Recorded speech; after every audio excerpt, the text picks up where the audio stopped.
नमस्कार साथियों, ज्योतिष की चर्चा में आप सभी के बीच हाजिर हूँ। इसी के साथ आप सभी से आग्रह करता हूँ, चैनल को सब्सक्राइब करें, लाइक करें और शेयर करें। आप सभी का सब्सक्राइब करना मोटिवेट करता है अगले कंटेंट को लेकर आने के लिए, जिससे ज्योतिष को समझना आसान हो जाए और सभी के लिए ज्योतिष फायदेमंद हो। आज की चर्चा का विषय है कर्क लग्न एवं वृश्चिक राशि होने पर किस तरह का प्रभाव देखने को मिलने वाला है।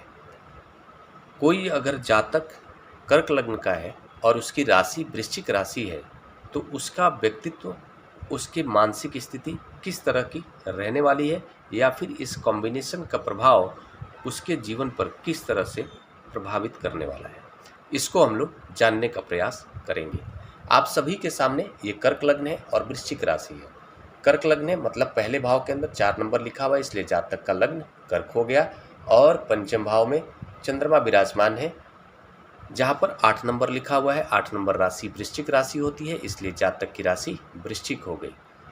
कर्क लग्न एवं वृश्चिक राशि हो गई, मतलब जातक के लग्नेश चंद्रमा हो गए और जातक के राशि के स्वामी ग्रह मंगल हो गए।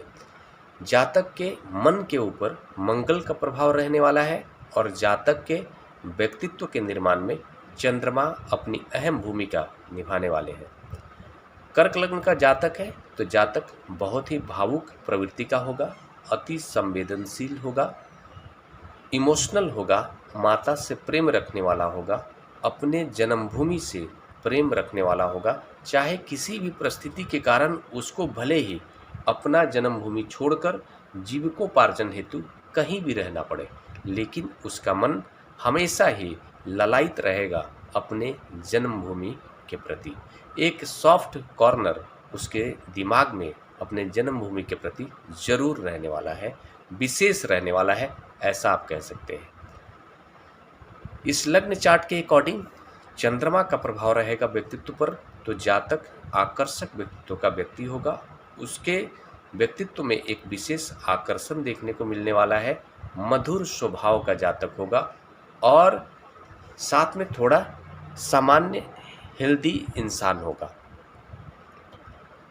मन के ऊपर मंगल का प्रभाव है, वृश्चिक राशि बन रही है, तो जातक थोड़ा नहीं, आप ये कह सकते बहुत ही एग्रेसिव इंसान होगा, एनर्जेटिक इंसान होगा, ऊर्जावान इंसान होगा, जल्दी से थकने वाला इंसान नहीं होगा और थोड़ा जुझारू इंसान होगा, जिद्दी इंसान होगा और थोड़ा गुस्से वाला इंसान होगा। इस लग्न चार्ट के अकॉर्डिंग मंगल की भूमिका, इस लग्न चार्ट के अकॉर्डिंग मंगल की भूमिका जातक के राशि के स्वामी ग्रह है और साथ में पंचमेश है मंगल। इस लग्न चार्ट के अकॉर्डिंग कर्मेश भी मंगल ही है।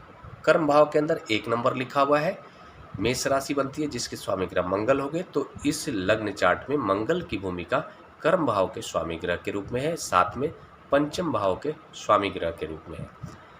मंगल के प्लेसमेंट, मंगल की स्थिति के ऊपर यह निर्भर करता है कि जातक को अपने संतान से कितना सहयोग मिलने वाला है या संतान की स्थिति कैसी रहने वाली है, जातक की शिक्षा कैसी रहने वाली है। ओवरऑल आप ये मान सकते हैं कि जातक का मन मंगल के प्रभाव में रहेगा, इसलिए थोड़ा चिड़चिड़े स्वभाव का होगा, थोड़ा गुस्से वाला होगा, जिद्दी होगा, जुझारू होगा, लक्ष्य के प्रति दृढ़ संकल्पित रहने वाला हो सकता है। ये सारे प्रभाव मंगल के कारण उसके मन पर देखने को मिलने वाला है। कर्म भाव का सीधा संबंध पंचम भाव से बन रहा है, तो ऐसे कंडीशन में क्या होता है कि जातक का जो ज्ञान होता है, मतलब मोस्टली ऐसे क्षेत्रों से होता है, उस तरह के क्षेत्रों में विशेष ज्ञान रखने वाला जातक होता है जिस क्षेत्र पर मंगल का नियंत्रण होता है।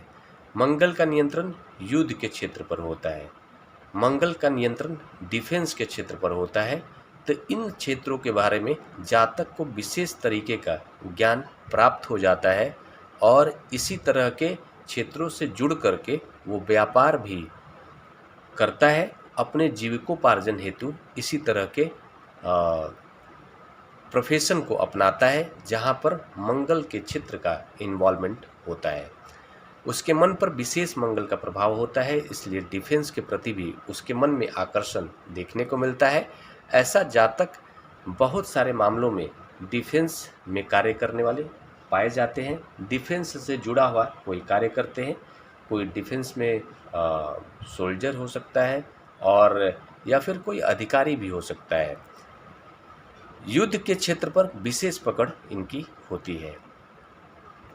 इस लग्न चार्ट के अंदर हम ये देख रहे हैं कि लग्नेश है चंद्रमा और चंद्रमा वृश्चिक राशि में जाकर बैठ गए। वृश्चिक राशि चंद्रमा की नीच राशि होती है।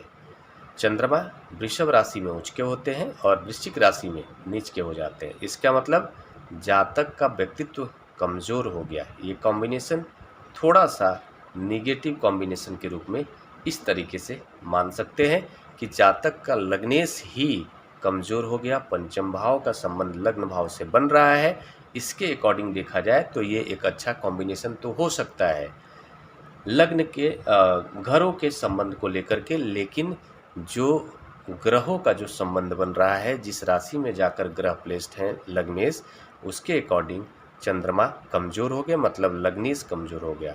और चंद्रमा जिन क्षेत्रों के भी कारक ग्रह है उन सभी क्षेत्रों में नकारात्मकता देखने को मिलने वाला है।